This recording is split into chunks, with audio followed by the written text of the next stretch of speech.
Assalamu alaikum everyone. Today we will discuss third section which is basic counting principles. Okay, आज की class में हम लोग class 10th unit number 2 के third section को discuss करेंगे। इसको अपने नोट से ही स्टार्ट करते हैं। बेसिकली काउंटिंग प्रिंसिपल्स के अंदर टोटल 6 प्रिंसिपल्स आते हैं जिसको हम लोग वन बाय वन डिस्कस करेंगे। First one is addition counting principle. अब इसका क्या मतलब है? The addition counting principle is used when we have to choose one option from different events that can't happen together. अब इसमें वो क्या कह रहे हैं कि आपके पास डिफरेंट इवेंट्स होंगे या डिफरेंट ऑप्शंस होंगे जिसमें से जस्ट आपने एक ही ऑप्शन को सेलेक्ट करना है, जिसको हम लोग बोलते हैं म्यूचुअली एक्सक्लूसिव। अब इसका क्या मतलब, मैं आपको उसका एग्जांपल देती हूँ। जैसे कि आपसे कहा जाए कि आपका जेंडर क्या है, ठीक है, और आगे आपको दो ऑप्शंस दिए जाएं, male and female. Which option you will select, male और फीमेल। आप ऐसा क्या कर सकते हैं कि आप दोनों ऑप्शन को सेलेक्ट कर लें एक ही टाइम पे? नहीं, ठीक है, एक टाइम पे आप एक ही ऑप्शन को सेलेक्ट करेंगे। या आप मेल पे टिक लगाएंगे या आप फीमेल को टिक लगाएंगे, ठीक है। तो मतलब इसका मतलब ये है कि आपको डिफरेंट ऑप्शंस दिए जाएं, जस्ट आपने एक ही ऑप्शन को सेलेक्ट करना हो। इसको बोलते हैं एडिशन काउंटिंग प्रिंसिपल। मतलब जितने भी आपके पास ऑप्शंस या जितनी भी आपके पास चॉइसेस आएंगी, आपने उन सबको ऐड करना होगा। ऐड करने के बाद उनमें से आपने एक ही ऑप्शन को सेलेक्ट करना होगा। जैसे कि इसका फॉर्मूला है total possibilities ways for A plus ways for B. मतलब ये सारे ऑप्शंस आपके पास, उन सब ऑप्शंस को आप ऐड करोगे और लास्ट में आप एक ही ऑप्शन को सेलेक्ट कर लोगे। जैसे कि एग्जांपल है, a student wants to buy a computer. अब एक स्टूडेंट ने क्या करना है, कंप्यूटर को बाय करना है। अब उसके पास डिफरेंट ऑप्शंस होंगे, ठीक है, वो डेस्कटॉप भी बाय कर सकता है, वो लैपटॉप भी बाय कर सकता है, ठीक है, उसके पास डिफरेंट ऑप्शंस है। उन सबको वो ऐड करेगा, देखेगा कि उसके पास टोटल कितने ऑप्शंस हैं। उसके बाद वो उनमें से एक ऑप्शन को सेलेक्ट कर लेगा। जैसे कि इसके पास ऑप्शन है 3 डेस्कटॉप, ठीक है, डेस्कटॉप 1, डेस्कटॉप 2, डेस्कटॉप 3, ठीक है। या तो वो इसको बाय कर ले, ठीक है। उसके बाद 4 लैपटॉप्स भी हैं, लैपटॉप 1, लैपटॉप 2, लैपटॉप 3, लैपटॉप 4। अब इन सबको वो ऐड करेगा। जब इन सबको ऐड करेगा तो आंसर आ जाएगा 7 कंप्यूटर्स। तो उसके पास जो ऑप्शंस हैं, जो चॉइसेस हैं, वो 7 हैं। लेकिन उसने क्या करना है, उसमें उसने जो है वो एक ही ऑप्शन को सेलेक्ट करना है। या वो D2 को सेलेक्ट कर ले, या वो L2 को कर ले, या वो L1 को। ऐसा नहीं कर सकता कि उसके पास 3 ऑप्शंस डेस्कटॉप डेस्कटॉप में से, तो वो एक ऑप्शन डेस्कटॉप में से सेलेक्ट कर ले, एक ऑप्शन वो लैपटॉप में से सेलेक्ट कर ले। ऐसा नहीं, जितने भी उसके पास इवेंट्स हैं, जैसे कि ये इवेंट एक डेस्कटॉप का इवेंट है और एक इवेंट उसके पास लैपटॉप का है, दोनों को वो ऐड करेगा। लास्ट में जो आंसर आएगा उसमें से वो एक ऑप्शन को सेलेक्ट करेगा। तो यहाँ पे वही कह रहे हैं कि उसके पास डिफरेंट इवेंट्स होंगे जिसमें से उसने एक ही ऑप्शन को सेलेक्ट करना होगा। इसको बोलते हैं एडिशन प्रिंसिपल। लेकिन मल्टीप्लिकेशन प्रिंसिपल में क्या होता है, यहाँ पर जो जितने भी आपको इवेंट्स दिए जाते हैं, हर इवेंट में से आपने एक ऑप्शन को सेलेक्ट करना होता है। जैसे कि आपके पास 3 डेस्कटॉप हैं, 4 लैपटॉप, तो डेस्कटॉप में से भी आपने एक ऑप्शन को सेलेक्ट करना होगा, लैपटॉप में से भी आपने एक ऑप्शन को सेलेक्ट करना होगा। मतलब जितने भी इवेंट्स होंगे उन सब इवेंट में से आपने एक एक ऑप्शन को सेलेक्ट करना होगा। अब जब हम लोग एडिशन प्रिंसिपल पढ़े थे तो वहां पे हम लोग ऑप्शंस, जितने भी ऑप्शंस थे उनको ऐड करते थे। जबकि यहाँ पे हम लोग क्या करते हैं, यहाँ पे हम लोग मल्टीप्लाई करते हैं। जस्ट यही फॉर्मूला में डिफरेंस है। तो इसकी हम लोग डेफिनेशन देख लेते हैं। The multiplication principle is use when we have to choose one option from each event. कि हर इवेंट में से हमें एक ऑप्शन को सेलेक्ट करना होता है। जैसे कि यहाँ पे उन्होंने एग्जाम्पल भी दे दिया, Bilal wants to make a fruit basket. अब बिलाल क्या चाहते हैं कि वो एक फ्रूट बास्केट बनाए, बास्केट के अंदर मल्टीपल फ्रूट्स को ऐड कर दे। अब उसके पास डिफरेंट चॉइसेस हैं। अब उसके पास जो फ्रूट्स हैं वो एप्पल है जो वो बास्केट के अंदर डाल सकता है, बनाना है और चेरी है। अब एप्पल्स में भी उसके पास 3 चॉइसेस हैं, एप्पल 1, एप्पल 2, एप्पल 3। बनाना में भी उसके पास 3 चॉइसेस हैं, B1, B2, B3। और चेरी में भी उसके पास 3 चॉइसेस हैं, C1, C2, C3। लेकिन इसमें करना क्या है कि जैसे एक इवेंट हमारे पास एप्पल है, उसमें से भी उसने एक ही ऑप्शन को सेलेक्ट करना है। या वो A1 को सेलेक्ट करे, या वो A2 को सेलेक्ट करे, या वो A3 को सेलेक्ट करे। बनाना में भी उसके पास 3 चॉइसेस हैं, या वो B1 को चूज करे, या वो B2 को, या वो B3 को। सिमिलरली चेरी में भी या वो C1 को सेलेक्ट करेगा, या वो C2 को, या वो C3 को सेलेक्ट करेगा। तो मल्टीप्लिकेशन प्रिंसिपल में यही होता है कि हर इवेंट में से एक ऑप्शन को सेलेक्ट करना है। अब वो ये देखेगा कि कितने नंबर ऑफ वेज से वो बास्केट को बना सकते हैं। काउंटिंग में हम लोग क्या करते हैं, काउंट कर रहे होते हैं कि कितने नंबर ऑफ वेज हैं, कितने नंबर ऑफ सोल्यूशंस हैं प्रॉब्लम को सॉल्व करने के। तो अब जब हम लोगों ने यहाँ पे काउंट करना है तो यहाँ पे जो आंसर आ रहा है वो 27, मतलब 27 वेज से वो बास्केट को बना सकते हैं। या फर्स्ट ऑप्शन उसके पास ये हुआ कि वो बास्केट के अंदर B1 और C1 को चूज कर ले, या वो बास्केट के अंदर A1, B1, C2 को चूज कर ले। इस तरह से करके उसने देखे मल्टीपल यहाँ पे ऑप्शंस बना लिए हैं, मल्टीपल कॉम्बिनेशंस बना लिए। अब ये किस तरह से बनाए ये तो मैं आपको बताऊंगी, लेकिन पहले हम लोग काउंट कर लेते हैं कि ये होने कितने चाहिए। ये हमें कैसे पता चलेगा कि 27 होने चाहिए? बेसिकली जितने भी चॉइसेस होंगे उन सबको अपने मल्टीप्लाई करना होगा। जैसे कि एप्पल में भी हमारे पास 3 चॉइसेस थी, बनाना में भी हमारे पास 3 चॉइसेस थी और चेरी में भी हमारे पास 3 चॉइसेस थी। इन सबको हमने मल्टीप्लाई किया, आंसर 27 आ गया। अब अगर आप इनको काउंट करें तो ये भी टोटल 27 होंगे, मतलब टोटल 27 कॉम्बिनेशंस या ये टोटल 27 वेज होंगे। अब ये किस तरह से वेज आएंगे, किस तरह से आपने ब्रैकेट कर दिया, A1 B2 C1 लिखा हुआ है, A3 B3 C3 लिखा हुआ है, इसको भी मैं आपको बताती हूँ। इसको हम लोग ट्री डायग्राम के थ्रू इजीली समझ सकते हैं, लेकिन अभी तक आपके माइंड में ये चीज होनी चाहिए कि टोटल 27 वेज कहाँ से आए, इन सब जितने भी चॉइसेस हैं इन सबको आपने मल्टीप्लाई किया तो इस तरह से करके 27 वेज आ गए या 27 सोल्यूशन आ गए। अब हम लोग यहाँ पे ट्री डायग्राम बनाएंगे, यहाँ पे हम लोग स्टार्ट कर लेते हैं। सबसे पहले हमारे पास कौन सी चॉइसेस थी, एप्पल की चॉइसेस थी, ठीक हो गया। Apple 1, Apple 2, Apple 3। अब देखिए एप्पल 1 के बाद हमारे पास कौन सी चॉइस थी, एप्पल के बाद हमारे पास बनाना की चॉइस थी। ठीक है, अब ये एप्पल 1 है, यहाँ पे हम लोग B1 लिख लेंगे, यहाँ पे हम लोग B2 लिख लेंगे, यहाँ पे हम लोग B3 लिख लेंगे। इसी तरह से जो नेक्स्ट एप्पल है इसमें भी आगे फर्दर हमारे पास 3 चॉइसेस आएंगी, B1, बनाना की, B2 और ये आ गया हमारे पास B3। सिमिलरली जो एप्पल 3 है यहाँ पे भी हमारे पास टोटल 3 चॉइसेस आ जाएंगी, B1, B2 और B3। अब देखिए बनाना के बाद कौन सी चॉइस है, चेरी। ठीक है, तो चेरी भी हमारे पास 3 थी, C1 C2 C3, C1 C2 C3, C1 C2 C3, further C1 C2 C3, C1 C2 C3, C1 C2 C3, C1 C2 C3, C1 C2 C3, C1 C2 C3। ठीक है, अगर आप ये जो लास्ट में जितनी ब्रांचेस आ रही हैं, जो लास्ट लास्ट वाली, अगर आप इनको ऐड करें तो ये टोटल 27 बनते हैं। तो आप इस तरह से कभी करके भी इनको ऐड कर सकते हैं। और ज़्यादा जो इजी वे है वो ये है कि जितनी भी चॉइसेस हैं उन सबको आप मल्टीप्लाई करें तो आपके पास जो आंसर आएगा इट्स मीन कि हमारे पास उतने नंबर ऑफ सोल्यूशन है। अब ये किस तरह से फाइंड हुआ ये मैं आपको बताती हूँ कि ये कैसे फाइंड हो गया। अब ये देखें, यहाँ पे था ये A1 B1 C1। तो जब आप यहाँ पे वेज लिख रहे हैं तो यहाँ पे आप लिखेंगे A1 B1 C1। तो यहाँ पे अगर आप देखेंगे तो जो फर्स्ट यहाँ पे वे लिखा है वो A1 B1 C1 वो इसी तरह से आया है कि आपने इन ऑप्शंस को सेलेक्ट किया और यहाँ पे आपने लिख लिया। अब नेक्स्ट देख सकते हैं आप A1 B1। अब ये चीज तो हो चुकी है, अब यहाँ पे आप दोबारा नहीं लिखेंगे बल्कि A1 B1 और आगे लिखा हुआ है C2। तो आप यहाँ पे लिखेंगे A1 B1 C2। Next one is A1 B1 C3। तो आप यहाँ पे लिखेंगे A1 B1 C3। फिर आप क्या करेंगे, अब ये B1 कंप्लीट हो गया, अब आप इसको दोबारा नहीं लिखेंगे बल्कि अब आ जाएंगे B2 पे, A1 B2 C1। तो अब आप यहाँ पे लिखेंगे A1 B2 C1।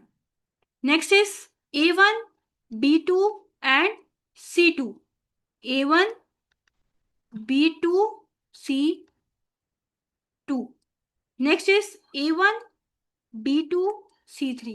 तो आप यहाँ पे लिखेंगे A1 B2 C3। अब B2 भी कंप्लीट हो गया, अब आ जाएंगे B3 पे, A1 B3 C1। फिर आप लिखेंगे A1 B3 C2। फिर आप लिखेंगे A1 B3 C3। इस तरह से करके आपका B3 भी कंप्लीट हो गया। अब आप नेक्स्ट आ जाएंगे A2 पे। A2 में आप लिखेंगे A2 B1 C1। फिर आप लिखेंगे A2 B1 C2। फिर आप लिखेंगे A2 B1 C3। अब ये कंप्लीट हो गया, अब आप आ जाएंगे B2 पे, A2 B2 C1, A2 B2 C2, A2 B2 C3। अब ये भी कंप्लीट हो गया। अब नेक्स्ट है हमारे पास B3, A2 B3 C1, फिर A2 B3 C2, A2 B3 C3। A2 भी कंप्लीट हो गया, अब आ जाएंगे A3 पे, A3 B1 C1, A3 B3 C2, A3 B1 C3। फिर ये भी कंप्लीट हो गया, A3 B2 C1, B2 C2 और A3 B2 C3। ये भी कंप्लीट हो गया। इसी तरह से लास्ट में आप B3 को भी लिख लेंगे।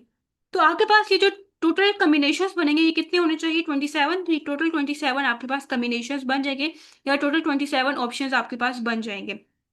तो आपके पास टोटल 27 वेज हैं बास्केट को बनाने के लिए। ओके, नेक्स्ट हम लोग मूव करते हैं परम्यूटेशन पे। अब परम्यूटेशन क्या होता है, यहाँ भी होता है कि हमें ऑब्जेक्ट्स को अरेंज करना होता है एक स्पेसिफिक ऑर्डर में। मतलब इसका जो ऑर्डर है वो हम लोग खराब नहीं कर सकते, या वो हम लोग जो है उसको आगे पीछे नहीं कर सकते। मतलब क्या है, जैसे देखिए आप पासवर्ड लगाते हैं मोबाइल फोन पे, फॉर एग्जाम्पल आपने पासवर्ड लगाया 1 2 3 4। अब यही नंबर्स हैं, आप यही नंबर्स पासवर्ड के लिए लगाएं, लेकिन आप इसकी जो अरेंजमेंट है वो चेंज कर दें। मतलब आप पहले 2 लिखते हैं, फिर 1 लिखते हैं, फिर 3 लिखते हैं, फिर 4 लिखते हैं। क्या आपके मोबाइल का पासवर्ड ओपन होगा? नहीं होगा। क्यों? क्योंकि जो उसकी अरेंजमेंट थी वो आपने आगे पीछे कर दिए। तो मतलब वो क्या कह रहे हैं कि आपने ऑब्जेक्ट्स को अरेंज करने एक स्पेसिफिक ऑर्डर में, जो उसका ऑर्डर है या उसकी जो उसकी तरतीब है वो आपने खराब नहीं करनी। अब ये आगे इसका जो है फॉर्मूला लिखा है, फॉर्मूला को हम लोग बाद में देखते हैं, पहले हम लोग आगे इसकी एग्जाम्पल देखते हैं, तब जाके आपको फॉर्मूला अच्छे से समझ आ जाएगा। अब हमारे पास यहाँ पे एग्जाम्पल है, we have 4 paintings and 3 walls, sorry 3 places on a wall. वो क्या कह रहे हैं कि हमारे पास टोटल 4 पेंटिंग्स हैं जो कि हम लोगों ने लगानी है 3 जगह पे। ठीक है, तो इससे क्या होगा कि एक पेंटिंग हमारे पास बच जाएगी। मतलब हमारे पास टोटल 3 दीवारें हैं जिसपे हम लोगों ने क्या करना है, पेंटिंग लगानी है। ठीक है, एक दीवार पे एक पेंटिंग लग जाएगी, दूसरी दीवार पे दूसरी पेंटिंग लग जाएगी, तीसरी दीवार पे तीसरी पेंटिंग लग जाएगी, एक पेंटिंग यहाँ पे बच जाएगी। ओके, अब देखिए टोटल हमारे पास थ्री थ्री प्लेसेस हैं। ठीक है, 3 जगह है जहां पे हम लोगों ने पेंटिंग को प्लेस करना है। अब देखिए हमारे पास टोटल 3 प्लेसेस हैं। फर्स्ट प्लेस हो गया जहां पे हमने पेंटिंग लगानी है, सेकंड प्लेस होगी जहां पे हमने पेंटिंग लगानी है, और हमारे पास यहाँ पे ये थर्ड प्लेस होगी जहां पे हमने पेंटिंग लगानी है। जब हम लोग फर्स्ट प्लेस पे पेंटिंग लगाएंगे तो हमारे पास टोटल 4 चॉइसेस होंगी। 4 चॉइसेस का क्या मतलब है कि हमारे पास टोटल 4 ऑप्शंस हैं या 4 पेंटिंग है जिसमें से हमने एक को सेलेक्ट करना होगा। तो जब हम लोग फर्स्ट प्लेस पे पेंटिंग लगाने लगेंगे, फॉर एग्जाम्पल हम लोग नाम लिख देते हैं पेंटिंग के, एक पेंटिंग ए है हमारे पास, एक पेंटिंग हमारे पास बी है, एक पेंटिंग सी है, और एक पेंटिंग डी है। जब हम लोग फर्स्ट प्लेस पे पेंटिंग लगाने लगेंगे तो हम लोग फॉर एग्जाम्पल चूज कर लेते हैं कि पेंटिंग ए को हम लोग फर्स्ट प्लेस पे प्लेस कर देते हैं। ठीक है, इसको लगा देते हैं। तो यहाँ पे हम लोगों ने लगा दिया पेंटिंग ए। ठीक है, पेंटिंग ए हम लोगों ने यहाँ पे एडजस्ट कर दिए। ठीक है, तो यहाँ पे जो हमारे पास चॉइसेस थी वो कितनी चॉइसेस थी, टोटल 4 चॉइसेस थी। वो मतलब 4 पेंटिंग्स थी जिसमें से हमने एक पेंटिंग को हम लोगों ने फर्स्ट प्लेस पे लगा दिया। अब हम लोग आगे नेक्स्ट प्लेस पे आते हैं, फोर्थ सेकंड प्लेस 3 चॉइसेस। इसका क्या मतलब है कि देखिए अब हमारे पास टोटल कितनी पेंटिंग्स रह गई हैं। अब हमारे पास जो टोटल पेंटिंग्स रह गई हैं वो बी रह गई है, सी रह गई है, डी रह गई है, जो हम लोगों ने वॉल के ऊपर प्लेस करनी है। तो मतलब हमारे पास टोटल 3 चॉइसेस हैं। यहाँ पे हम लोग लिख लेंगे कि अब हमारे पास टोटल कितनी चॉइसेस रह गई है, 3 चॉइसेस रह गई हैं, जिसमें से हम लोगों ने एक को सेलेक्ट करना होगा। तो फॉर एग्जाम्पल हम लोग ये कह देते हैं कि यहाँ पे जो पेंटिंग बी है वो हम लोगों ने लगा दी है। अब हम लोग आते हैं थर्ड प्लेस पे जहाँ पे हमने पेंटिंग लगानी है। अब यहाँ पे हमारे पास टोटल कितनी चॉइसेस रह गई हैं, जैसे कि यहाँ पे लिखा हुआ है 2। क्यों लिखा हुआ है? क्यों? क्योंकि यहाँ पे जस्ट हमारे पास एक सी पेंटिंग रह गई है और एक डी रह गई, जिसमें से हम लोग सेलेक्ट कर सकते हैं और थर्ड प्लेस पे पेंटिंग को प्लेस कर सकते हैं, उसको एडजस्ट कर सकते हैं। फॉर एग्जाम्पल हम लोगों ने यहाँ पे सी को चूज कर लिया, तो डी हमारे पास रिमेनिंग ये एक्स्ट्रा रह जाएगी, इसको हम लोग कहीं भी प्लेस नहीं कर सकते क्योंकि हमारे पास टोटल 3 प्लेसेस थी। अब यहाँ पे जो हमारे पास नंबर ऑफ चॉइसेस थी वो 4 थी, यहाँ पे हमारे पास नंबर ऑफ चॉइसेस 3 थी, और यहाँ पे हमारे पास टोटल नंबर ऑफ चॉइसेस 2 थी। इन सब को हम लोग मल्टीप्लाई करेंगे, जो आंसर आएगा इट्स मीन कि वो परम्यूटेशन का आंसर होगा, कि हमारे पास जो है वो 24 परम्यूटेशन आ रही है। मतलब हमारे पास जो है वो 24 वेज हैं, जो हमारे पास ऑब्जेक्ट है। जैसे कि इस टाइम पे ऑब्जेक्ट पेंटिंग है, पेंटिंग को एडजस्ट करने के लिए, इसको अरेंज करने के लिए टोटल हमारे पास 24 वेज हैं। तो वो नंबर ऑफ वेज हम लोगों ने फाइंड आउट कर लिए। तो 4 को हमने मल्टीप्लाई किया 3 के साथ, और उसके बाद जो भी उसका आंसर आएगा उसको हम लोग मल्टीप्लाई करेंगे 2 के साथ, आंसर आ जाएगा 24। मतलब हम लोगों ने परम्यूटेशंस कैलकुलेट करनी थी, परम्यूटेशंस फाइंड आउट करनी थी। तो इस तरह से करके भी हम लोग परम्यूटेशन फाइंड आउट कर सकते हैं। और जो सेकंड वे है वो क्या है कि हम लोग फार्मूला के अंदर वैल्यू पुट करें और उससे भी हम लोग वैल्यूज फाइंड आउट कर सकते हैं। अब हम लोग फार्मूला को समझ लेते हैं। अब यहाँ पे जो n लिखा हुआ है और r लिखा हुआ है, n का मतलब है टोटल ऑब्जेक्ट्स। अब यहाँ पे टोटल ऑब्जेक्ट्स कौन से थे, मतलब पेंटिंग। टोटल कितनी पेंटिंग थी, 4। इट्स मीन कि यहाँ पे जो टोटल ऑब्जेक्ट्स हैं वो 4 ऑब्जेक्ट है, तो n की वैल्यू यहाँ पे आ जाएगी 4। ठीक है, इसी तरह से r क्या चीज है, ऑब्जेक्ट चूजन। मतलब हमारे पास टोटल कितनी चॉइसेस है। ठीक है, कितनी जो है वो जगह है जहाँ पे हम लोग पेंटिंग लगा सकते हैं, 3 जगह थी जहाँ पे हम लोग पेंटिंग लगा सकते थे। इट्स मीन कि यहाँ पे जो r है वो हमारे पास 3 है। अब हम लोग ये वैल्यूज इस फॉर्मूला के अंदर पुट करेंगे। ओके, अब हम लोग वैल्यूज पुट करते हैं। यहाँ पे जो n की वैल्यू है वो हमारे पास क्या है, 4। ठीक है, आगे ये जो साइन है, इंग्लिश में तो हम इसको एक्सक्लेमेटरी मार्क्स कहते हैं, लेकिन मैथ्स के अंदर इसको हम लोग बोलते हैं फैक्टोरियल। ठीक है, कैसे फैक्टोरियल फाइंड आउट करते हैं नेक्स्ट स्टेप में हम लोग देख लेते हैं। एन की वैल्यू हमारे पास 4 है, वो हम पुट करेंगे। आर की वैल्यू है हमारे पास 3, वो हम लोग यहाँ पे पुट कर लेंगे। ठीक है, और लास्ट में हमारे पास आ जाएगा फैक्टोरियल। अब 4 फैक्टोरियल हम लोग कैसे फाइंड आउट करते हैं, मतलब जो भी नंबर हम लोगों ने, जिस भी नंबर का हमें फैक्टोरियल फाइंड आउट करना है, वो कैसे करते हैं कि वो नंबर हम लोग लिखते हैं, जैसे कि हमने यहाँ पे 4 लिख दिया, इसको मल्टीप्लाई करेंगे जिससे लेस नंबर है, इससे लेस नंबर कौन सा 3, हम लोग यहाँ पे 3 लिख देंगे। नेक्स्ट हमारे पास नंबर कौन सा आता है, इससे लेस नंबर 2 है, उससे लेस नंबर कौन सा है 1। तो 4 मल्टीप्लाई 3 मल्टीप्लाई 2 मल्टीप्लाई 1, इन सबको जब हम लोग मल्टीप्लाई करेंगे तो आंसर इसका आ जाएगा 24। अभी जो आंसर है वो यहाँ पे हम लोग पुट कर देंगे।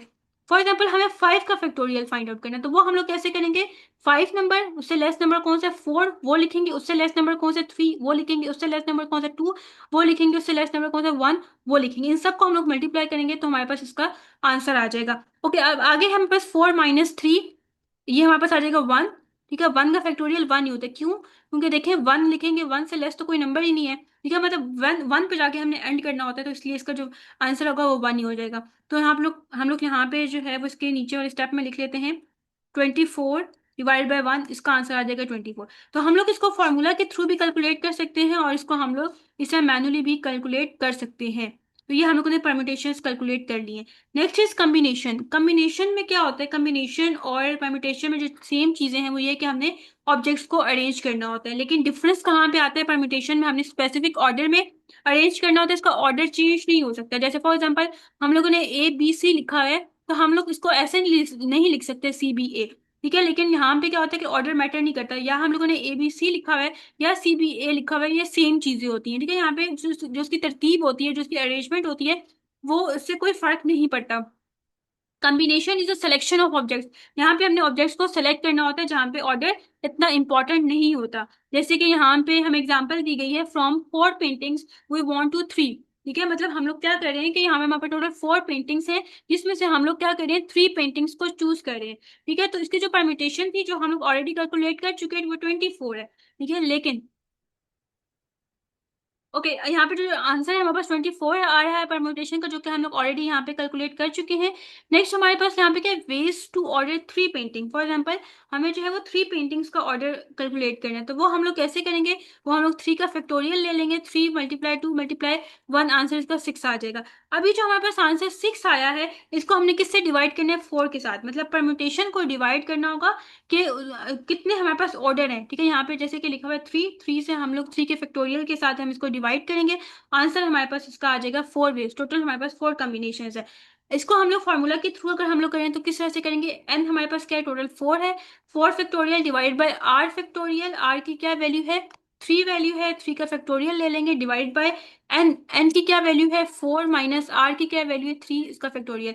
4 फैक्टोरियल का आंसर आता है 24, 3 फैक्टोरियल का आंसर आता है 6, और ये 4 - 3 1 आ जाता है। ठीक है, और इसका फैक्टोरियल 1 ही होगा, इसलिए मैंने यहाँ पे डायरेक्ट 1 लिख दिया है, 1 का फैक्टोरियल 1 ही होता है। 6 1 ज़ा 6, 6 4 ज़ा 24, आंसर हमारे पास क्या आ गया, 4 वेज। तो इस तरह से करके आप कैलकुलेट कर सकते हैं कॉम्बिनेशंस को। तो अब बस फॉर्मूला के अंदर वैल्यूज पुट करेंगे और आंसर आ जाएगा।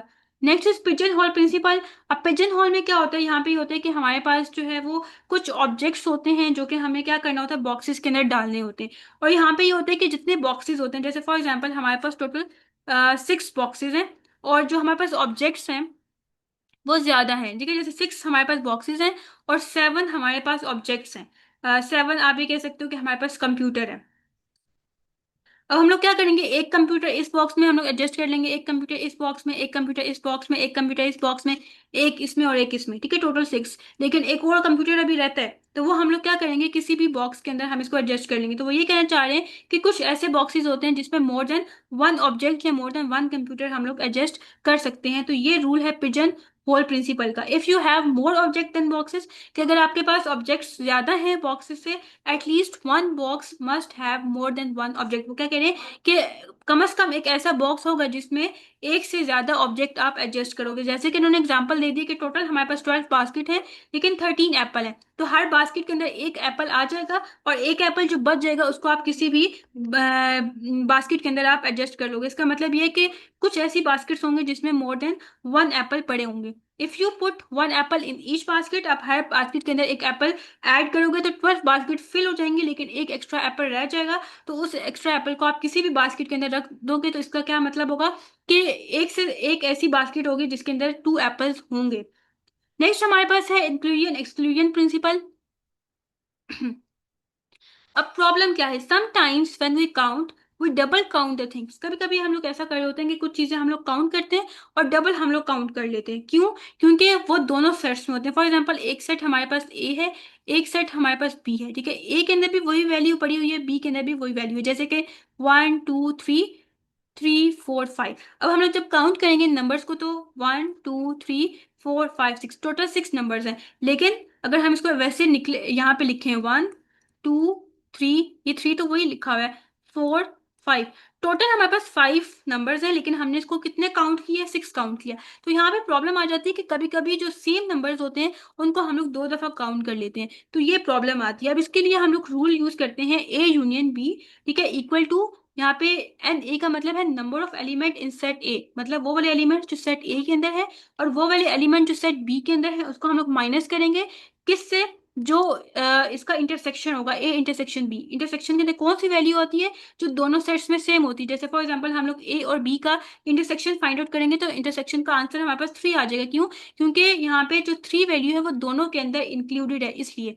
ओके, तो अब हम लोग यहाँ पे क्या करेंगे, इस ये फॉर्मूला अप्लाई करेंगे, जो भी आंसर आएगा वो ए यूनियन बी का आंसर आएगा। तो इससे क्या होगा कि जो हमारे पास दोनों सेट्स के अंदर नंबर होंगे वो माइनस हो जाएंगे, ठीक है। तो इससे ये जो प्रॉब्लम होगा वो सॉल्व हो जाएगा कि हम लोग 2 टाइम्स जो है वो एक ही नंबर को काउंट नहीं करेंगे जो कि सेम होगा। जैसे कि यहाँ पे इन्होंने एग्जांपल लिखी हुई है कि हमारे पास टोटल जो स्ट्रिंग की लेंथ है वो 8 है, मतलब टोटल हमारे पास 8 नंबर्स हैं, ठीक है। अब हम लोग यहाँ पे ए सेट के अंदर देखते हैं कौन कौन से एलिमेंट्स आएंगे, बी के अंदर देखेंगे और इंटरसेक्शन बी की वैल्यू फाइंड आउट करेंगे, तब ही हम लोग ए यूनियन बी की वैल्यू फाइंड आउट कर सकेंगे, ठीक है। हमें एन ए फाइंड करना है, एन बी फाइंड करना है और N A intersection B find out करना है। सबसे पहले हम लोग ए फाइंड आउट करते हैं, स्ट्रिंग डेट एंड विद 0 0, ठीक है। अब टोटल जो स्ट्रिंग की लेंथ है वो 8 है, लेकिन वो ये कह रहे हैं कि जो स्ट्रिंग एंड हो रही है वो 0 0 से एंड हो रही है, मतलब जो इसके लास्ट 2 बिट हैं वो हमेशा सेम होंगी। तो हम इसको इग्नोर करेंगे, बाकी कितनी रह जाएंगी, 8 माइनस 2 करें तो 6। इट्स मीन कि हमारे पास टोटल 6 स्ट्रिंग्स रह जाएंगी। तो जब हम इसको काउंट करेंगे तो टोटल क्या हो जाएगा, 2 की पावर 6,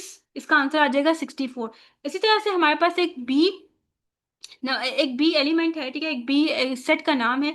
इसलिए वो क्या कह रहे हैं, इसमें कौन सा रूल यूज हो रहा है कि यहाँ पे जो स्ट्रिंग है उसके लास्ट पे हमेशा, सॉरी, जो उसके स्टार्ट पे नंबर होगा वो हमेशा 1 होगा, मतलब फर्स्ट बिट हमारे पास यहाँ पे फिक्स्ड होगी। तो हम इसको इग्नोर करेंगे, बाकी 8 माइनस 1 करें तो 7 आ जाता है। तो हम लोग यहाँ पे 2 की पावर 7 ले लेंगे, आंसर आ जाएगा इसका 128। ए का भी आंसर आ गया, बी का भी आंसर आ गया। अब हमें क्या फाइंड आउट करना है, ए इंटरसेक्शन बी। अब ए इंटरसेक्शन बी में क्या कह रहे हैं कि स्टार्ट दैट बिगेन विद 1, ठीक है, मतलब वो ये कह रहे हैं कि जब भी स्ट्रिंग स्टार्ट होगी वो 1 से स्टार्ट होगी, इसलिए हम इसको भी इग्नोर करेंगे। और एंड कहाँ पे हो रही है, 0 0 पे, मतलब जो लास्ट 2 बिट है वो भी फिक्स्ड है और जो फर्स्ट बिट है वो भी फिक्स्ड है। टोटल कितनी बिट्स होगी, 3। तो 8 माइनस 3, मतलब जो जो फिक्स्ड होंगी हम उसको रिमूव करेंगे, उसको माइनस करेंगे 8 में से। 8 माइनस 3 क्या होता है, 5। तो 2 की पावर हम लोग 5 ले लेंगे, यहाँ पे आंसर आ गया 32। तो सेट ए का भी आंसर आ गया, सेट बी का भी आंसर आ गया और ए इंटरसेक्शन बी का भी आंसर आ गया। अब ये वैल्यूज हम लोग फार्मूला के अंदर अप्लाई करेंगे। फार्मूला आपने याद कर लेना है, A union B equal to elements in A elements in B और इसका ए इंटरसेक्शन बी। अब यहाँ पे जो वैल्यू थी एन ऑफ ए की 64 थी, एन ऑफ बी की वैल्यू 128 थी और ए इंटरसेक्शन बी की वैल्यू 32 है, जिसको जो कि हमने इसको माइनस करेंगे, आंसर आ गया 160। तो टोटल हमारे पास कितनी स्ट्रिंग्स आ जाती हैं, बाइनरी स्ट्रिंग्स, वो आ जाती हैं 160। तो इस तरह से करके हम लोग काउंट कर सकते हैं। इस तरह से करके जो हमारा प्रॉब्लम है इंक्लूजन एक्सक्लूजन का वो भी रिमूव हो जाएगा। तो यहाँ पे ये प्रिंसिपल्स एंड हो गए हैं। नेक्स्ट हमारे पास सेक्शन है एल्गोरिथम एंड देयर कैरेक्टरिस्टिक्स। इसको हम लोग नेक्स्ट क्लास में स्टार्ट करेंगे। आई होप सो आज के लेक्चर आपको समझ आया होगा। इन केस में भी कोई क्यूरी है तो आप कमेंट सेक्शन में पूछ सकते हैं।